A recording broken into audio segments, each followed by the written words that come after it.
We'll let it get rolling, and then I'll start the show. Let me know when we're live, man. I got my notes Establishing. pulled All up. right, we are live, and I'm going to grab the link real quick. Your channel on the Beat Live. Grab the link real quick. Tweet it. Where'd you get those street signs there, Luke? Your Do I need to channel call on the DOT? Beat Live. I was Grab gonna the say, link. like, I maybe have to Tweet it. take these Where'd you get down. those street signs there? Tommy Luke? Ashley. Do I need to call I I can can freely Buxton. tell you I a was gonna story say, that like, when I I was at maybe have Carolina, to we got a Tweet map it. of the take these city. Get down. those street signs there. Tommy Ashley. And I can Buxton. freely tell Went you a through story all- that you when I know, was at back Carolina, then the the maps got listed maps. the streets, and Take we went these through all the down. ones we wanted. Tommy Ashley. And so we went through and found the good ones and went and procured them in some form. Maybe I'll just have one. Are we Yeah, okay, live, dang. G? We are live, and I tweeted out the link. I'm all over the place, Tommy. Can't stop me. And there you go. We got send the law. And it is on the boards. Well, look, I got Blackbeard and a gypsy flag, so beat that. I will say none of these I personally got. They're all gifts. Go retweet it, Tommy, if you didn't already. The people don't listen to me, but I will. I have no idea where I put my telephone, but I don't need it. All right, so we're live. Is anybody in there that can tell they can hear us and stuff, so we don't screw it up next time? Or Not yet. screw it up. We got 7 people. If you're 7 people in here, welcome to the On the Beat Live. Yep. If you're there, please type a comment and let us know that you can hear everybody, and then we'll get started. Because we've had you can hear only me and not y'all, and they've had you can only hear you guys and not me. So, all right. They said they can hear us, so take it away, Tommy. Let's roll. Here we go, boys. Start the recording. Welcome to the Inside Carolina podcast. I am your host, Tommy Ashley. I am on the beat on a Monday night. A little bit different setup here. Carolina was supposed to play a basketball game. It didn't happen. So we're on the beat live. Greg Barnes, Luke Buxton, and Gregory Hall on the wheels controlling the live stream. Before we get started, everybody rate us and review us and subscribe either on YouTube or Apple Podcast, Spotify, however you get it. Please leave us that 5-star rating. If it's not a 5-star, leave us why it's not a 5-star, but rate us and review us. It helps us move up the list. And then on YouTube, of course, you can subscribe to the IC channel and get all this great content, plus all the great content that everybody else kicks out. Johnny T-shirts, most important. Sponsor them. They're our sponsors. You need to sponsor them. You need to send them your money, and they'll send you swag for Carolina and 10% if you're a premium subscriber. I'm going to go to Greg Barnes first. As I said, this is On the Beat. Who better to start with than the best beat writer for North Carolina, Greg Barnes. Carolina game canceled. A lot of people thought Miami's in town. This game's going down. What came out earlier today sort of changed things a little bit, Greg. Yeah, and I think, as of late afternoon, North Carolina had full intentions of playing this game. And when we reached out to UNC to kind of ask for thought process and how things were taking place with regard to the video of Dayron Sharp and Armando Bacot on Saturday night, basically the response was, look, we're going to adhere to ACC medical protocol. And we can get into the description of that, but essentially, there's a testing process that takes place after games. I think it's within 48 hours. Teams are tested 3 times a week, and whatever else is in that protocol. But the indication was that UNC intended to play, and that's kind of what some of our source information confirms as well. And then here at the last minute, really around 5 o'clock, is when the ACC announced that they had decided to postpone the game because the schools had had a conversation and had agreed mutually that was the best path forward. And essentially what happened is Miami, I don't want to say they got cold feet. They were not completely satisfied with how things had played out with the video that had emerged, and had some concerns, and therefore expressed interest in not playing the game and postponing it. And I think people need to understand that the ACC from the get-go has been very much like, look, we need to play financially for financial purposes, right? I mean, that's kind of the key to this entire sports season being played, football and basketball.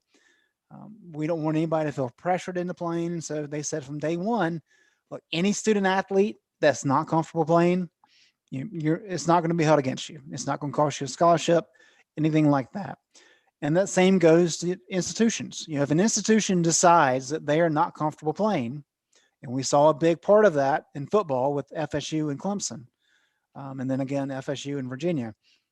If that happens, ACC is not going to punch back. They're going to say, look, the school's not comfortable playing, then the game's not going to be played.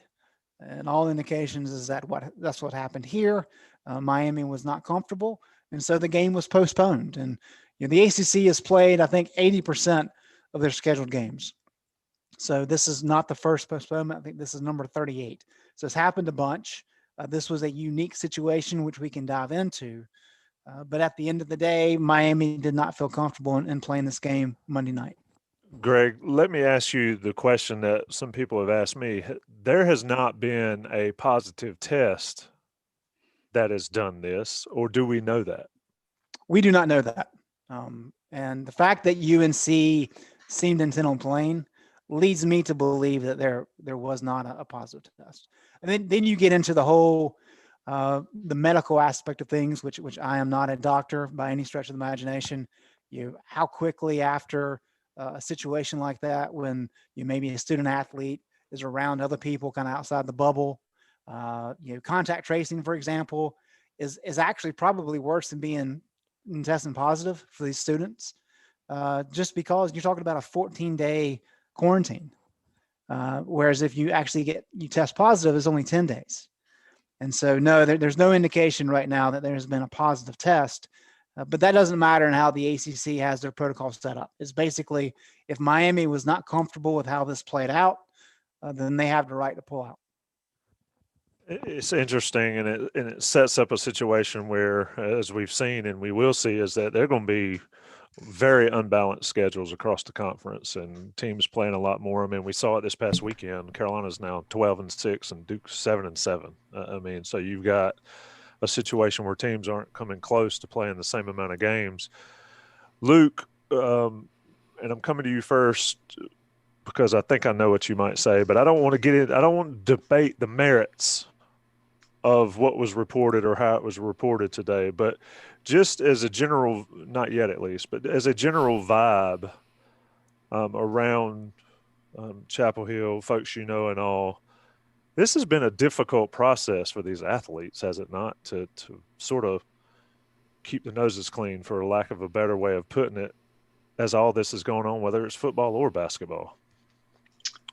Yeah, and I was trying to kind of understand all perspectives, right? When the game got canceled, Twitter got pretty crazy. And one article I came across I really liked. It was by Luke DeCock, News Observer writer.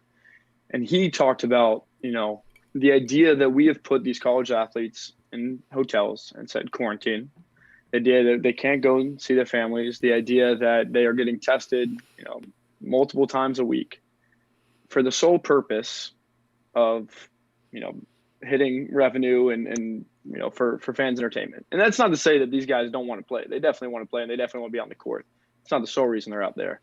But I think it is really important to keep in perspective of how much we ask of these student athletes. And one incident that, that has been leaked and been caught on video, they are immediately attacked.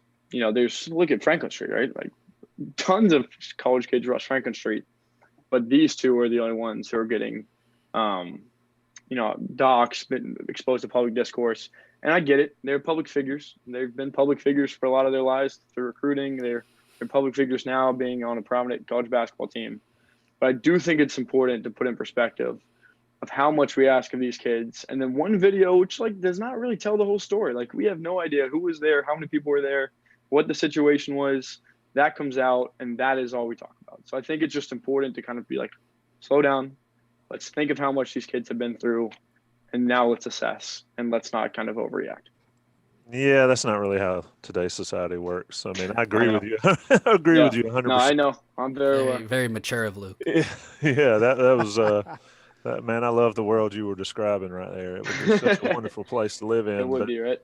it is I think those are very relevant words. I do find it interesting, and Gregory, I'll bring you in here. I find it interesting just the complete distance between the two ideas of what's going on here. I mean, there's plenty here in the middle. The loudest, and this is, I'm not turning this political, and I don't intend to, but it's no different in society, really. The the two ends that are at odds here.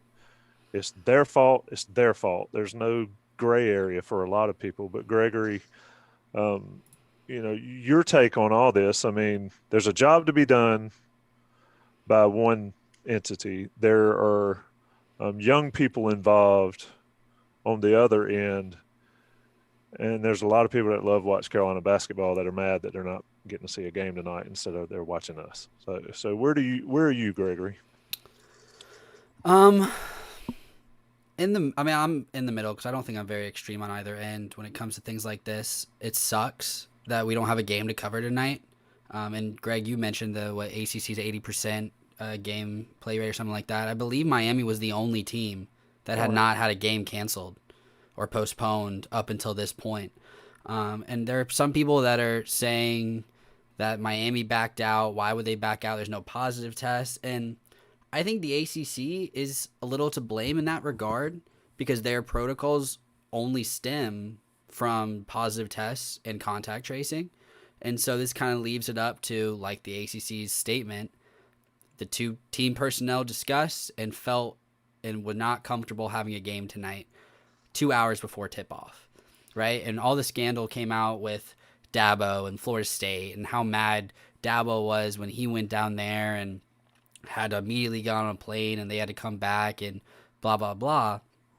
But I think, as we've learned, that's just the world we live in. And I'm on the side of the athletes I'm not on the side of the athletes because in my mind, they know what they're supposed to do to make this season happen. And to Luke's point, we've asked a lot of them, and I understand that. And some of it, maybe we've asked too much. But at the same time, with the NCAA saying, look, this year doesn't count towards eligibility, so they've kind of signed up to what they're supposed to do. So that's kind of my view of, look, they know they're not supposed to be in that setting. And you can't blame, oh, well, I didn't know a camera was on me, because to Luke's point again, they're public figures. There's cameras on them at all times. I remember my freshman year growing up a UNC basketball fan and then seeing Joel Berry on campus and immediately taking a picture and being like, look, Ma, like it's Joel Berry. You know what I mean? So that happens.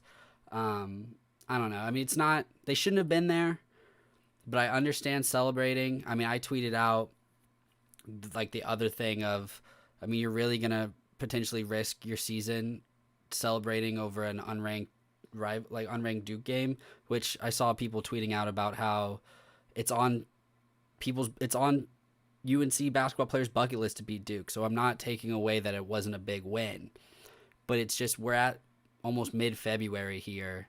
You know what you're supposed to do. And have they gone out in the past? Probably. Is UNC the only basketball team that breaks protocol? No. I mean, why do you think we're at only 80% of games have been played, right? It's just they're the two that happen to be caught, and they're going to get the most negative energy put on. So that's just kind of where I stand.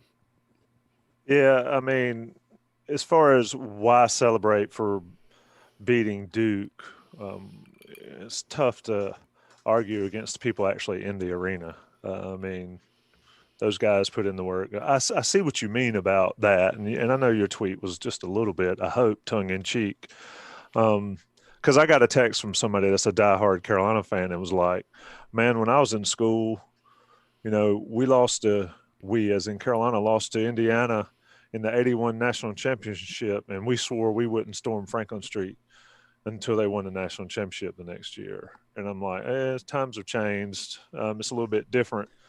Yeah, but I mean, when I was in school, and I came after you, Tommy. I mean, if North Carolina made it to the Sweet 16, nobody stormed Franklin Street. Right. Elite Eight was a different story, but we didn't storm for the Elite Eight. I don't think in my 4 years. Well, stormed in 2016 for the Final Four, and then learned the lesson. None of us also went to school other than Luke this year in a pandemic, though. Correct. Yeah, exactly. Well, for the record, in '93, my senior year, I turned down Final Four tickets, national championship game tickets, so I could storm Franklin Street when they won the national championship. How long have you regretted that decision? That was I don't know if I regret it, and I can't say I wouldn't have been there Saturday night if I stayed in Granville Towers like we did. Anyway, I digress. I'd like to. That's a very interesting question, Greg. Yeah, I mean, if I wasn't working, I don't know. The good thing I was having to be, on Zoom for Roy Williams' press conference probably kept me out of trouble. I would like to say one thing to Gregory's point. The biggest concern I have with this whole situation is how it was handled on kind of not the DTH, but the person who recorded the video.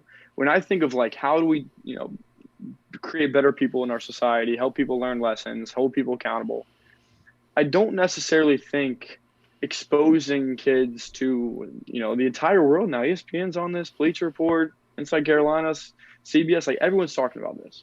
What should have happened, and there's a reason why 80% of games have only been played, because the 20%, they're not getting it by going to the supermarket. Look, for those who don't understand college, they're not getting it from going to the supermarket. They're getting it from going out. There's reasons why these things get canceled, and they say, due to COVID-related issues, we're not having the game. It's because no video was found of those people. What should have happened is someone who had the video should have said, hey, let me turn this into the athletic department. I'm concerned that they could have been exposed to COVID. I think that their actions were wrong in going out. I want them to handle it. I want Roy to do his discipline, the league to figure it out. And we could have canceled the game. They could have made a statement saying, due to COVID concerns, we're not playing today's game. And we could have saved 2 kids who are younger than 20 years old from just being bashed by social media. Sure, they made a mistake. I've made mistakes today, multiple ones. We've all made, that's a crazy thought to think that they're the only ones who are not following the rules, right? We could have skipped all of this. We could have canceled the game, been safe, made sure everyone could have been responsible. Roy could have run them to death in practice the next day, and we could have been okay. I think the way it went about was the thing that really frustrated me the most. Yeah, and I understand that, but look, we were in the middle of a pandemic. We are rapidly approaching 500,000 people dead in this country over the past year. Rolling 7-day average is about 3,100 dead. So every day we have more people dying from COVID than we had die in 9/11. So this is a big deal. And does it suck? Absolutely. It is horrible. It stinks for everybody. My kids are here with my wife and I trying to virtual school, and it's hard on everybody. We've got it easy compared to a lot of people. Unfortunately, this is what we're having to deal with. And it's just not fair. I mean, I agree with the idea that this is not fair for Baycott and Sharp to be under the spotlight that they're under because of this. No question about that. I hate it for them. But we are in a unique time. My lifetime for sure, but you got to go back a long way for this country to have to deal with this, for the world to have to deal with this kind of thing. And we all just have to do what we're supposed to do. And, I know there's a lot of kind of criticism about, they weren't doing anything wrong. They were being kids. Look, just look at the UNC guidelines. And we don't know the full details of where they were, who they were with, all these things. That is yet to come out, if it comes out. But if you just look at the UNC guidelines, I'm looking at it here. It says students living in Carolina housing or in Granville Towers are not required to wear a mask while in your assigned residence hall with the door closed. But if the door is open to your room, you are mandated by UNC guidelines to wear a face mask. So if you're sitting in your dorm room and the door is open, you better have a mask on. That's the world that we're living in right now. And I know a lot of people are saying, oh, that's crazy. Maybe so, but those are the rules. That's what we're having to live by. And that's how we get through this to the best of our ability. That's how North Carolina and all these teams try to manage getting the season in. And so we can get back to living normal, because this all sucks. But those are the guidelines. And so this is the kind of stuff that pops up. In a normal year, this is not a big deal. But in these times, it is a big deal. And this is just one of the bad parts of the ramifications of it, is that we're at a point, it's because these kids were trying to have a good time and trying to celebrate a big win with some friends. And it didn't even look like there was that many friends, at least from the 13-second clip that we have. It blows up into this, and now North Carolina and Miami are not playing a game on Monday night. It's not fair, certainly not fair for the kids, but that's kind of the situation that we're in as a league, as a school, and as a country. I think Monday games are stupid anyway. Well, that I don't know. It's kind of different. It messes up bachelor viewing, though. Oh, I shouldn't have admitted that. We could be watching it. We could just stream that and talk about our takes on the Bachelor if you want. I mean, that's what my roommates are doing right now. So. Yeah, we're keeping Luke away from the Wake Forest dude. I know. You know, for me, it's having two teenagers, one of which, who I've already said, starts at Carolina in the fall. This has been brutal for them. To deal with this, to not be able to hang out and all that stuff, but they haven't.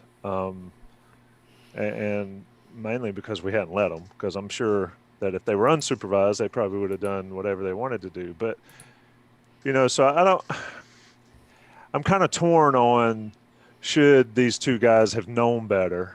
I'm kind of torn on social media in general, because it's ridiculous that these days you can't do anything without it being on social media.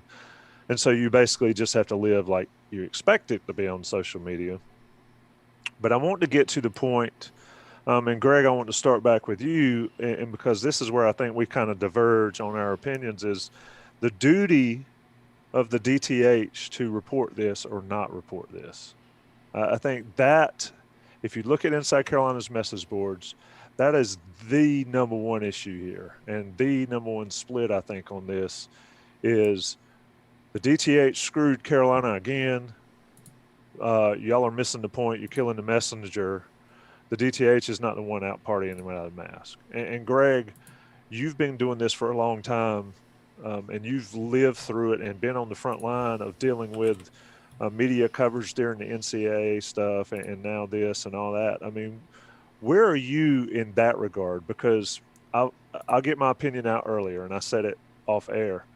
Once upon a time, my belief was the DTH was cool. It was like the news media. They got to report the news. And then it sort of evolved into the DTH was a bunch of kids that couldn't play sports trying to screw the guys that could play sports. It's like trying to screw over the quarterback of the football team because he took your girlfriend type deal. But now I've kind of evolved back into these guys are media. Their duty is to report the news, not make it up. That's a different story, but to report the news. And I kind of feel like here, that's what they've done. And I think if it would have been buried, if they'd have caught it and killed it, like certainly National Enquirer did on plenty of stories over the last their existence, it would have come out eventually one way or another. So, Greg, where are you on this whole news media duty to report, not report, whatever, student newspaper? Well, I think there's really kind of two parts to that, Tommy. And the first is people need to realize that just because the Daily Tar Heel is UNC's newspaper, they're not tied to the university. And the reason why is, and if you go back a little bit of a history lesson here, I believe it was 1972, some students were upset with some things that the Daily Tar Heel was writing. Surprise, surprise, things haven't changed that much in 50 years. And so they didn't want any of their student fees to go towards funding the DTH. And so it went to court. And at that point in time, the DTH actually won that lawsuit. But that started the process of the DTH being like, okay, do we want to be funded by the university or do we want to be independent? Because at that point in time, the way that the editors were selected was by an election across the university. So what ultimately happened, I think you were in school when this took place, Tommy, but I believe it was 1993 is when the DTH went completely independent. And at that point in time, they could make any decision they wanted to make. And now they've got some professional people on staff, some adults, and they have over the years that kind of provide guidance. But it is a strictly student-run deal that are not funded by the university. They use advertising monies and donations and that type of stuff. So it's not a situation where it's you North Carolina students who are working for a paper that's run or paid for by the university or ratting out their fellow students. That's not what this is. The DTH is one of the highly regarded student-run newspapers in America, and it has been that way for a long time. Their job is to report the news. And it just so happens that their number one source of information, their number one focus is the University of North Carolina. And so they would not be doing their job if they failed to report on this type of information that they had. Because people may not like this, but what happened on Franklin Street after the Duke game, that's a bad look. That is a seriously bad look on the university. And that's one of the reasons that the chancellor's come out. And that's one of the reasons I think there's 300 or so reports about how conduct was held. And those students have the potential of being disciplined for that. And that's a big deal. So you have that component of it, of you should or should they not. Then you get into, okay, so maybe they can because they're an independent news agency, but should they? And by detailing kind of what I just did with, when you look at guidelines, and as I said, we don't know exactly what took place, where it took place, those kinds of things, which is one of the reasons that we haven't reported specifically on that video because we don't know enough details. But I mean, the UNC guidelines are pretty clear. Like if you're in a dorm room or you're at Granville, which is where a lot of the basketball players stay, you've got to have a mask on unless you're in your room with the door closed. If you don't have that situation taking place, well, then you're in violation of some of these guidelines. And at that point, because the basketball players are essentially public figures on campus, the DTH apparently decided that it was newsworthy enough that they needed to report on it. It's no different than when Tyler Hansbrough and Bobby Frazier were jumping off a fraternity house 10 or 12 years ago. A different situation, but same kind of deal, right? There's video of it, and it's newsworthy. And so that's kind of how we get to where we are today. But you always kind of get back to shooting the messenger, right? When we broke the NCAA story back in summer of 2010, I had people call in for my resignation. How dare you? They killed Greg Barnes. Yeah. How dare you report something negative on University of North Carolina? We're not a fan site. We're an independent news organization, and we cover the good and the bad. That's what the DTH tries to do. Now, do I agree with everything the DTH does? No, I do not. But it is a student-run newspaper. There's going to be some hot takes that I don't agree with. That's part of the process of learning how to be a journalist. And it's not an easy thing, and there's going to be some screw-ups, and we've seen that over the years from the DTH. But this is a situation. They thought it was newsworthy. I don't necessarily disagree with them. And so they went ahead and reported it, and that's kind of how we get to where we are. Luke, go ahead. Greg, I think you bring up a lot of good points. And thinking about kind of originally how I viewed this whole thing, I think I'm kind of shifting a little bit in your direction after hearing that. I think the biggest thing in which kind of our two opinions diverge is, first off, we agree that I think people are saying blame the DTH, screw who wrote the article. This is, they're awful people. They're out of touch. I don't think anyone at the DTH wants the athletic program to go down. But UNC students, probably UNC fans, I think that is a ridiculous idea that they want to see our athletic program go down. I think my biggest discrepancy is the DTH journalists are trying to pursue a career in journalism. And by doing that, they're trying to be independent, newsworthy professionals. I think the hardest thing I have, and something I really just can't understand, is I think there's the big difference between, I guess the really only difference between student journalist and journalist is, the word student, right? Like, I think that carries weight. Like, just the idea that one of your classmates has made a mistake. Probably you have too, right? Like, no student has followed protocols to the T. I think it's just tough knowing that one of your fellow classmates has made a mistake and you are going to be the person to make it public. Look, I don't blame them at all. I know they're doing their job. They're professionals. I just find it really hard to think that a fellow classmate, a fellow student, I'm going to be the one to put that person on, kind of this public discourse. And I think it's just a little different. I don't know. Maybe I'm wrong on this, but I think it's different than Greg if you reported this. Like, you're paid professional. You're working for Inside Carolina. Your job is to break the news. This is how you put food on the table. This is your career. I just find that a little bit different than a student who is trying to learn about the industry. I don't know. Maybe, I've never, written for a publication. I do for like the DTH, but I think that is the biggest difference to where I see it. I don't think they're to blame. I don't think they're bad guys. I don't think they're bad people by any means. I just find it hard to think that they would see that and be like, maybe we should pass on this one. I don't know. That's my take. I'd like to hear from Gregory what you think on all this, being another close age student journalist. Am I allowed to speak, Tommy? Yeah, as long as you don't interrupt.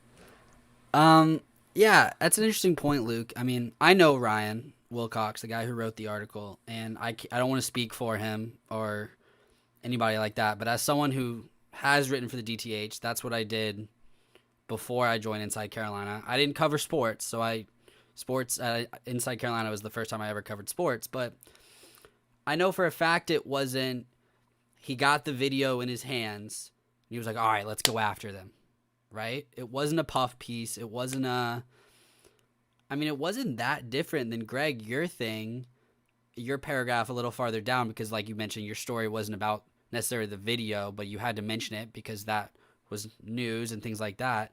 But it was just like, this is what happened. Here's what we have obtained.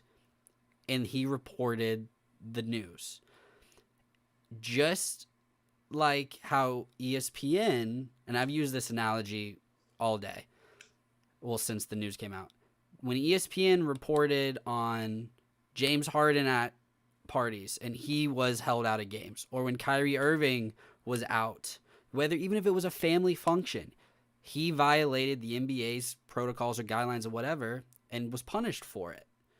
There's no difference in ESPN or any national publication that covers the NBA to report on that than the DTH reporting on this. Because to your point, Greg, it just so happens that their main focus is the University of North Carolina.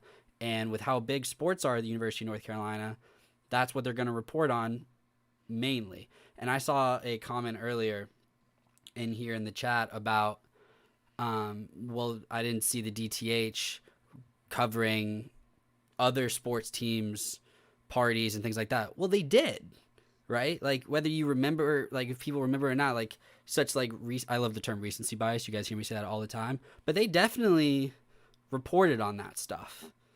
And that's just what they do. And, I mean, they're not paid. Their editors get, like, a stipend, and it's minimal. But it's just because they're working so hard. And I think as far as journalistic integrity, you have to report this, right? I mean, and if they didn't, to Luke's point earlier, which I thought was interesting, Luke, when you said the person who took the video should report it to the athletic department. Yeah, maybe, probably. I couldn't rat out my fellow students. And I remember my senior year last year going to bars, right? And you see underage athletes at these bars. Like, it happens. I wasn't taking a video. I'm like, oh, I'm going to rat him out. I'm going to rat her out. You know what I mean? So it's just different. But as far as the journalistic side of it, they had every right to do it. And I'm glad they did. So sorry, go ahead, Greg. Let me toss in a point right here, though. Okay. I feel the need to. Now who's interrupting? We're hot. We're hot.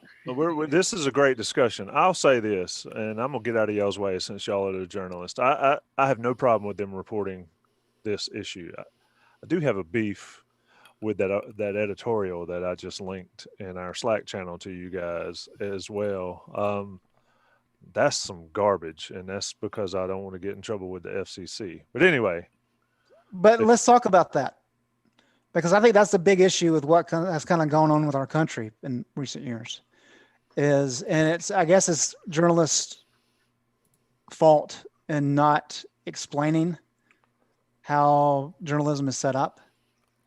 But people need to understand there's a distinct line between hard news and opinion. And as Gregory said, if you go through Ryan's article, he's not saying, hey, let's get these guys in trouble. He's saying, this is what we know. This is what we have. This is why it's important. Just straight news.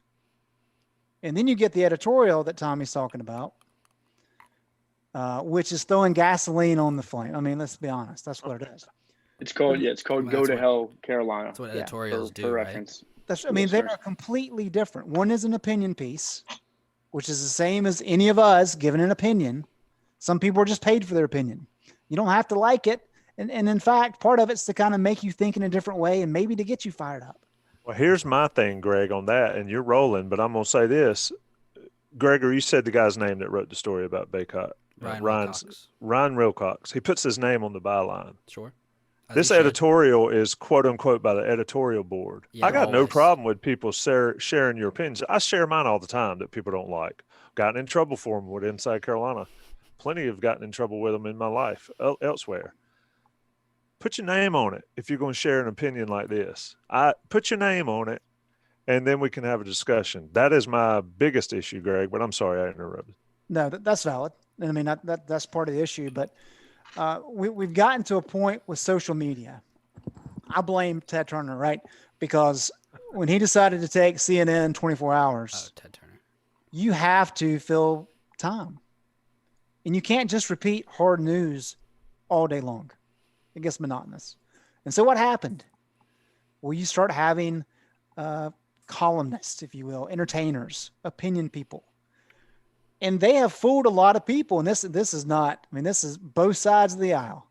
They have fooled people into thinking that they're journalists, but they just have a little bit of an opinion. No, they're entertainers. They're opinion piece writers. That's what they do. They're trying to rile you up. That's kind of what it is. It's offering a unique take. Some people love it. Some people hate it. That's completely different than hard news. And I think people have a hard time making that distinction, which I get. But again, there's a big difference between what Ryan wrote and the editorial, which I'm sure is riling a lot of people up on SE. And let me say something here, because the editorial isn't specific to athletics, right? It's about UNC's handling of the whole pandemic, and they've been under fire, as most universities have. I mean, the thought process of, all right, Duke game's on Saturday. We told students not to rush Franklin Street. They're not going to listen, right? So be prepared for it. They weren't. Super Bowl parties on Sunday. You're going to tell them don't gather for Super Bowl parties. Most might listen. Others won't. And then today, in-person classes started up. If you're the UNC administration, the thought process there to me doesn't make sense. And so that's where I kind of back some of the editorials that UNC's written, like the one that they came out about, this is a cluster. That one that got national headlines. Because, I mean, it was COVID cluster after COVID cluster after COVID cluster after COVID cluster. To a certain point, and this might actually counter what I was saying earlier about Armando and Dayron knowing better. Every single student at UNC knows better, right? They're at UNC for a reason. They're not morons. They're not ignorant people. They just choose to. It's like a balance, right? Of like what I'm willing to do and not willing to do, and screw that, and I'm not going to do that because that's going to make my life not as fun, and I'm a senior, I'm going to rush Franklin Street regardless of consequences and things like that. That's just how college kid thought processes work. And like we said earlier, it's not just UNC that this is happening, right? Like UNC basketball players are not the only basketball players to go out and things like that. So I don't know. Yeah, going back to what you said earlier, Gregory, about the analogy between Harden and college, I think that's where I have the biggest kind of disagreement. For pros, it's these guys are professional players who are 26, 27 years old, and you have professional writers. I think that is very different than a college setting where you have people the same age who are both learning, who are both trying to either learn basketball and get their degree or learn how to be a journalist and get their degree. Why? So the idea of, Why is that different to you? I think it's different because here you have, in a college setting, right? Like where we are all thrown into one small city, 18,000 of us as independent adults for the very first time, trying to figure out the student journalist athlete relationship then starts to form a weird hierarchy. It's where one side gets to call out and criticize the other without any chance to come back. Like imagine if Garrison was then getting to respond about X writer, I'll throw me in there, about me and my poor performance in econ, or my going to a house party and violate. Like if those things were to happen and Garrison got to flip it, I think the dynamic should totally change. So I think it is odd when you're, going to school and living with these people to have a one-sided relationship of, the people who get to say what's wrong and the people who get to live out the consequences. I think that's the biggest difference than like a Harden who gets paid millions of dollars to play basketball and a journalist who it's paid definitely not millions of dollars, but some sort of money to write. I think that's the biggest difference in what I see in terms of those 2 points. I'd also like to talk a little bit about kind of what you've said about like the DTH and the cluster blank and what all that stuff. I think the problem people have with the DTH, and the DTH does a phenomenal job. Like they are really good writers, strong shot. The fact they can pull it off is really impressive. I think the biggest thing people see is there seems to be a lot of negative news. It's like every time a mistake goes wrong, it's going to be front page. But there never seems to be UNC does something right. Let's promote this. Let's promote this. I think that's the hardest part. I think and I worry about how our society is going. And Tommy, we talked about at the beginning of this podcast with social media and the ability to be a faceless cog and an anonymous profile and blast other classmates and people on social. I worry that we are always pointing out the worst in people. And I guess this is kind of getting away from basketball, so I'm going to tie it back in. I worry that we're always looking to kind of find what's wrong and never what's right. Right? Like, I think that's like the thing that kind of gets people. We're in a very stressful time. And just the more negative news, you're doing this wrong, you're doing this wrong. And then you add in this like one-way relationship of people the same age. I think that's when like tensions get really high. And then we start to point fingers. It shouldn't be like that. And I think I don't know how we fix it because we kind of got so deep in, but I think it should not be like that. There should be more talk, more relationship with student athletes and students. There should be more community. There should be more relationship between writers and journalists. And that's what we really need to happen. But now we're all 6 feet apart, socially distanced, masked. We can't interact with each other. And now people are starting to call each other out. The flames are just getting gasoline poured on it after and after and after. So I'm kind of on the soapbox. I'll cede my time, but that's kind of the things that are driving me crazy the most about this whole incident. Well, a couple things though. I mean, in terms of, let's tackle this one first. What's the role of the media? What's the value in the media, in the press? To check folks. Correct. And to report the news. The Correct. truth. And sometimes give opinions, but generally it's based on fact to begin with. So right. And some of that certainly is good news. And I mean, a lot of it's good news. Majority of it. But yeah, I mean, it's to hold corporations and it's to hold people, public figures in check. And so I do push back against the idea that it's a one-sided relationship with like Carolina basketball players, for example, because they have the platform. I mean, they have a platform that nobody else has. And so with that comes responsibility. And so we can talk about it not being fair for Armando and for Dayron, and I agree with that just because of the difficulty of the situation. They are held to a higher standard because they are representing University of North Carolina basketball. And that is a big deal. And so they do have to be sharper. They do have to be more alert to what they're doing than the average North Carolina student. That's just how it goes. And so the journalist's job is to kind of keep an eye on those things. Now, in terms of negative news, Gregory mentioned recency bias. There's a reason that negative news is so prominent. It sells. It's what people want. And unfortunately, that's how we're wired. And so there can be plenty of newspapers that try to push positive stories all the time. But that's not what people want. And that's one thing, as one of the reasons that IC is successful is because there have been, we figured out years ago that there are other media outlets who thought they needed to tell people what they thought was important. And what IC said was like, well, let's actually figure out what people want to hear about and what they want to know about. And that's what a lot of these companies have done over the years with tech, is they figured out what people want, what they're going to click on. And I mean, it's not necessarily a good thing for the way a lot of these media outlets work, because negative news sells. And is that their fault for capitalizing on how people are? Or is that a testimony to what's wrong with people? Should that be a student newspaper's goal, though?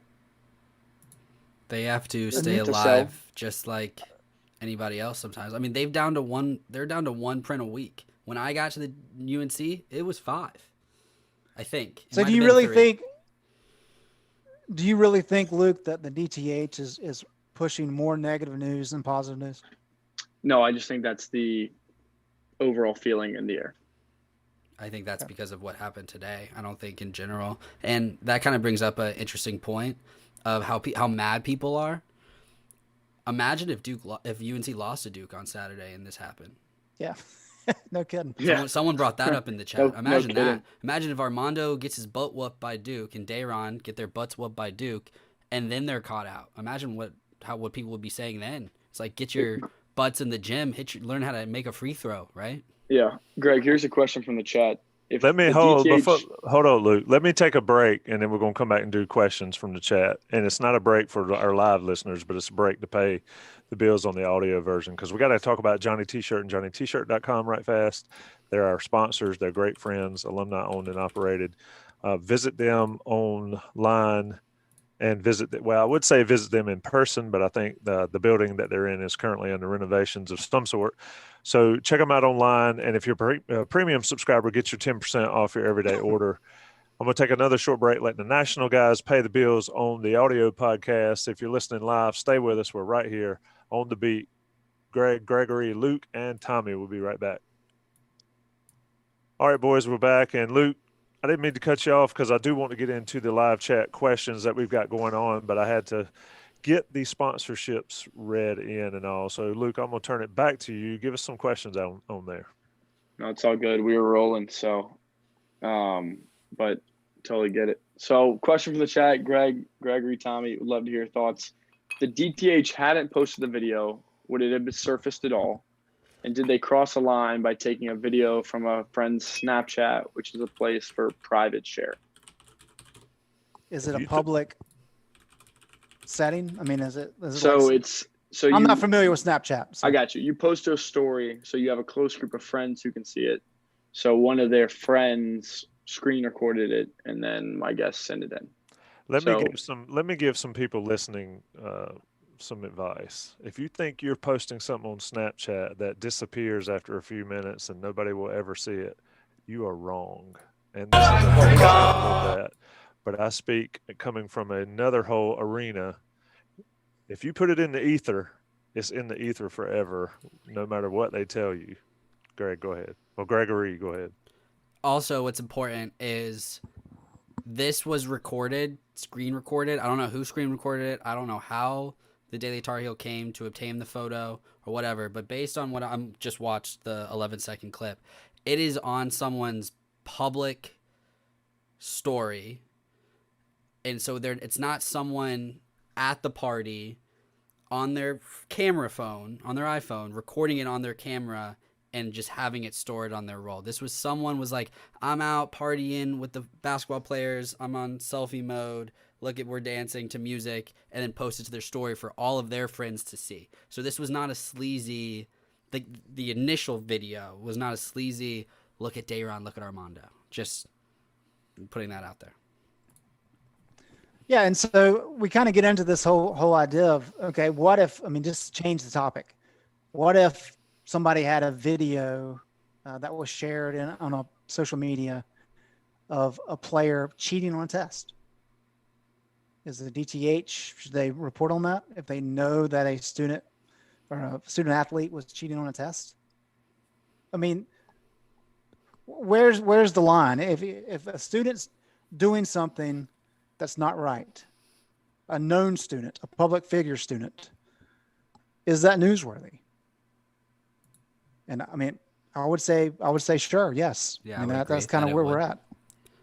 I would definitely agree with that. And I mean, this isn't people post videos all the time of when they're partying with athletes, right? So the only reason it's news is because it's against guidelines.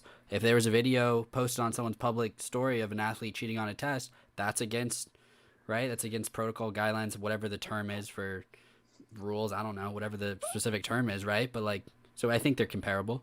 I mean, it wasn't the start to the NCAA investigation in 2010, but UNC got hammered for a censure to an inability, a failure to monitor social media, because all these kids were going to the parties and posting pictures of them down in Miami.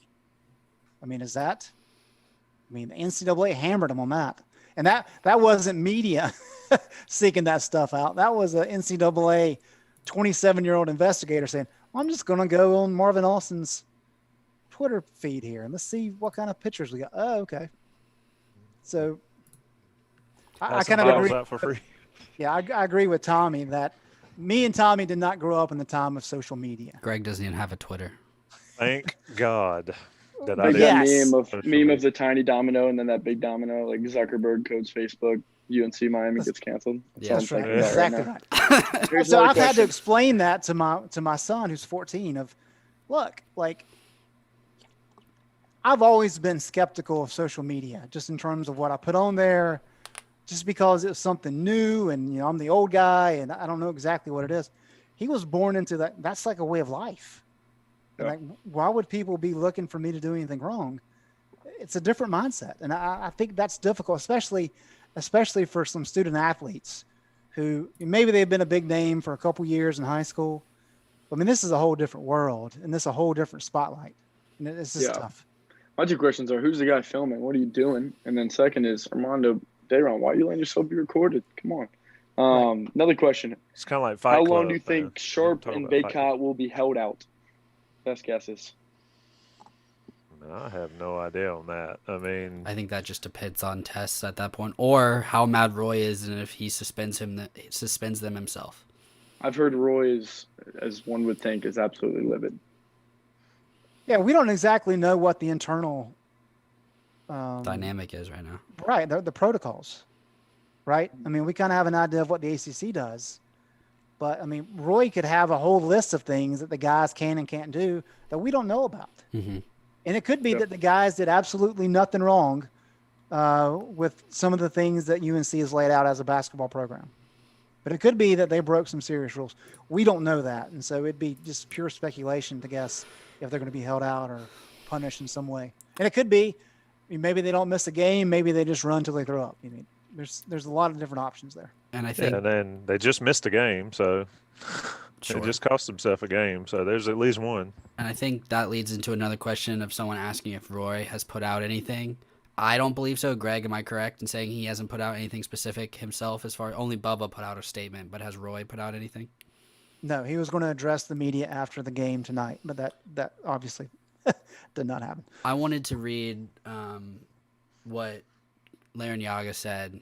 He just quote came out about him that the Miami Herald put out a story about Miami's side. I just wanted to read this. His quote, which they said he was reached by phone, the head coach of Miami. There was a video that was out there with several of their players without masks at a party at 1 a.m. Sunday morning, which is less than 48 hours from our game. Our president, Julio Frank, is adamant that student athletes are allowed to compete, but they've got to stay safe, social distance. Our guys have done a fantastic job. They haven't had a game postponed. We have not had a single guy test positive, and they were all unanimous that this isn't right. So I guess they had a vote about the video about whether or not they wanted to play, which is what I'm gaining from that. Quote, we have been quarantining, hibernating, whatever you want to call it, and we don't want to put ourselves in a position to get the virus. We came to a decision that it's better to postpone the game. And they have every right to do that in accordance with ACC guidelines. And I don't have a single problem with anything he said. I mean, I kind of like that they had a vote, if that's true. And it came from him, so I assume that it was, at least whether or not it was a vote or just a discussion, but I kind of like that. yeah, and until today, and until this came out, Carolina Roy Williams could say the exact same thing, and Mike Brown could say the exact same thing, during the season. Any more questions from the live chat? I mean, that's all we know. I think this summer was a little bit of a hazy period. Yeah, and I also think Larinaga might be a little surprised at what his players are doing. I don't know that. They've had no positive tests. They can say that. But I think the reason why we finally caught it on video, and there've been a lot of cancel cases, I think, there's a lot of things that people don't necessarily know about what's going on. That's all I'll say. Any questions there, Luke, or any other questions on the chat? Listen, moving right along. That's why I caveated mine when I said in season. We don't have any more questions. We could go into kind of how this affects Carolina and the SEC standings. Yeah, let's turn it to basketball related. I mean, Carolina played well in January. They had a bye weekend or whatever, and then they looked absolutely terrible against Clemson. Then they get back in roll, Greg, and they play probably their best game of the year against Duke, at least for portions of that.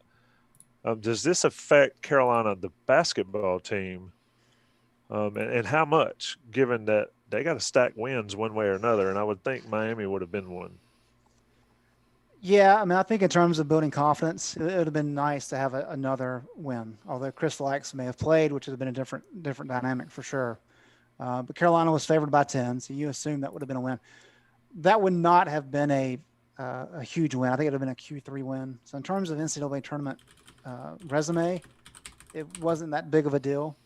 What you don't want to get into is that by not having the Miami game, and this is something we can talk about, you have this gap now this week, a week long. We know what happened last time UNC had a week off, right? They go to Clemson and get embarrassed. So you have a week off, and now you're going to Virginia, which is going to be a very tough game. So you would like to have that continuity. You'd like to be able to get a couple games in a row leading into Virginia. One thing I did want to mention, Tommy, somebody had asked, well, if Miami's concerned about testing, why not keep them in town for a couple of days, run another batch of tests, and then try to play the game? If you remember with the Florida State Clemson game, that's exactly what happened. Clemson said, okay, you don't want to play the game. We're willing to hang around for a couple of days. They had actually said, we'll play on Monday night. This is football. This is football. We'll do another batch of tests to placate you and to see if that's enough for you to want to play the game. Florida State did not want to do that anyway, and that's one of the reasons that Dabo Sweeney went off on his tirade. So that could happen. It's nothing that I've heard. This is speculation. But then you get into, okay, Miami's already up here. Who pays for them to stay? Is it UNC because Miami wasn't comfortable with what they saw on video? But then UNC could shoot back, well, why are we paying for it? We're following ACC protocol guidelines. We don't think that we did anything wrong. And so you get into that dynamic, because, I'm sorry, but when you're talking about 20 people having to stay a couple nights, that gets expensive. And so how that's handled will be interesting.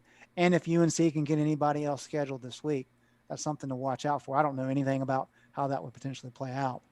But you would think UNC would like to be able to get an extra game in, because UNC has had 3 games postponed in ACC play. All 3 of those games have been home games.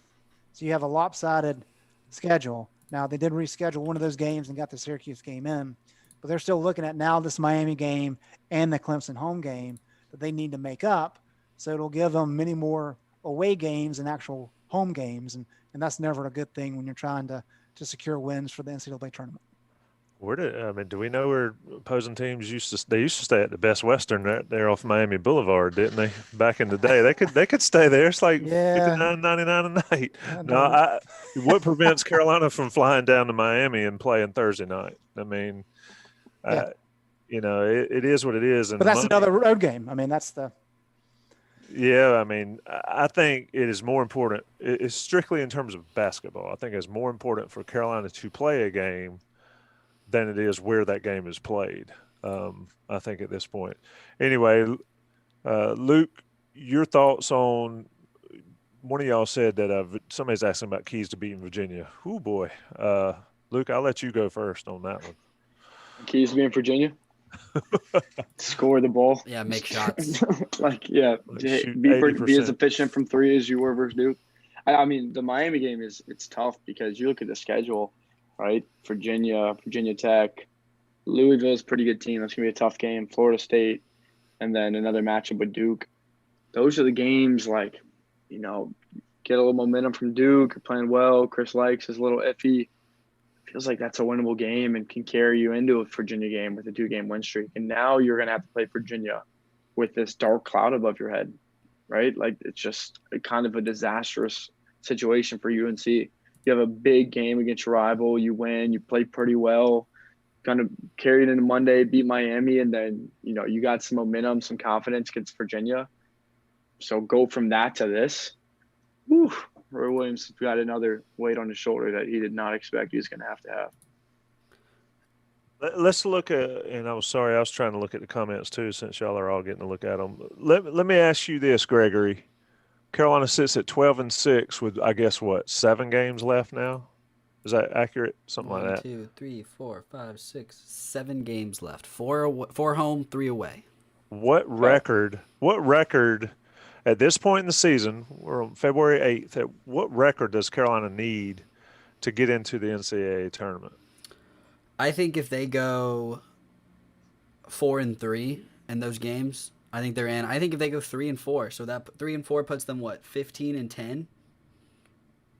Wait, yeah, I agree. They're in the tournament. I mean, per ESPN's BPI, right, Basketball Power Index, beating Duke increased their chances of making the tournament to 92%. Based on how they're supposed to perform against the rest of the teams throughout the way. And per Kimbom, they're supposed to go 4-3 in these next 7 games. So I think if they go, honestly, I think if they're 14-11, they might make it. Because you still got an ACC tournament coming up. You think 14-11 in their whatever seed in the ACC tournament, they end up 15-12. That gets them in? I think so. Greg? Yeah, I mean they're above 500 in the ACC, and has a above 500 in the ACC team ever not made the tournament. I think so, but it's rare. Yeah, this is a different year. I mean, the ACC is down, but I think North Carolina, if they finish the season, they got, what do we say? They've got 7 left. They go 4-3. I think that's plenty, and that gets them. It's kind of a weird thing because you would almost rather be a 10 or 11 seed than you would 8 or 9, especially with Gonzaga and Baylor. Oh my gosh, yes. The 2 best teams by far in the country. And so you go 4-3, then you're certainly in. And this is really just a matter of how things fall with the Q1 wins. I mean, North Carolina now is 2-5 against Q1 opponents. They entered the Duke game 0-5. So, this is kind of how the fluidity of those rankings play out. If you're able to beat Virginia or you're able to beat Florida State, those are going to go a long way into moving you up the seed line. But I think as long as they go 4-3, regardless of where those wins come from here down the stretch, I think that'll be enough for North Carolina to feel comfortable without having to do a lot of work in the ACC tournament. Yeah, I mean, as your point there when you first said this is just a different year. I mean, any other year, 15-12, you're not getting in the tournament. And I 100% agree that if Carolina's a 10 or 11 seed, that is far better than being an 8 or 9. Because if you're an 8 or 9 and Gonzaga or Baylor's reason, the season's over for this team. I mean, without question. But anybody else out there, I think Carolina can certainly beat. What's up? UNC is currently 40th on KenPom's efficiency rankings, right? They're closer to Villanova, who's number 10, than number 3 Michigan is to number 2 Gonzaga. Yeah, that shows you that Baylor Like, and Gonzaga what? are like ridiculous. I saw that. Like, that's insane to me. That the number 40 team is closer to the number 10 team than the number 3 team is to the second team. Like, That's just like everybody. There's 2 teams, and then everybody else is in a bag, and you shake it up and see what comes out. And that's why I think this NCAA tournament may be insane. You know, the games themselves, never mind how they're doing it and how they're, scheduling them all around Indiana and all that stuff. Anyway, I think we've about covered the water. I know there's a couple more basketball related questions. I saw somebody ask about Kerwin Walton's ceiling. I would say this: if you haven't had the opportunity to listen to Sherelle McMillan and Sean Moran and with Joey Powell in the Coast to Coast podcast that was yesterday, or actually hit live this morning, you need to check that out because Sherelle knocks the Kerwin Walton question out of the park.